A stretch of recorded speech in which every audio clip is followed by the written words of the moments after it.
ఎలాగో అలా కొడుకు పాస్ అవ్వాలి, పాస్ అవ్వడేమో అని బెంగ. కానీ ఇవాళ అన్ని పరీక్షల్లోనూ నెగ్గి ఇంతమందిని కూర్చోబెట్టి మాట్లాడుతుంటే చూడడానికి నా తండ్రి లేడే, నా తండ్రి లేడే. మా అమ్మ చూసింది 20 ఏళ్ళు నా వైభవాన్ని, నా తండ్రి చూడలేకపోయాడు.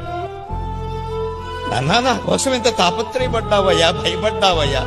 నేను ఇవాళ లోకాన్ని నడిపిస్తున్నానయ్యా, నేను కనపడితే దేవుడు అంటున్నారయ్యా. నీ పుత్రుడు రూపంలో ఉన్నవాడిని చూడ్డానికి నువ్వు లేవు కదా, ఈ దుఃఖం ఎవడు తీరుస్తాడండి?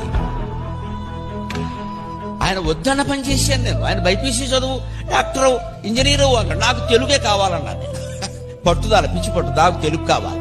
నేను ఏం చేసుకున్నా మంచిది. స్కూల్ మాస్టర్ అవుతావురా, అంతకంటే అయినా సరే నాకు తెలుగు కావాలి, నాకు తెలుగు పద్యాలు. తెలుగు పద్యాలకి డబ్బులు ఎవడిస్తాడు రా అన్నాడు. ఈవేళ తెలుగు పద్యాల మీద ఇల్లు కట్టుకుని ఆనందంగా బతుకుతున్నానండి. నా తండ్రి చూడటానికి లేడు కదా.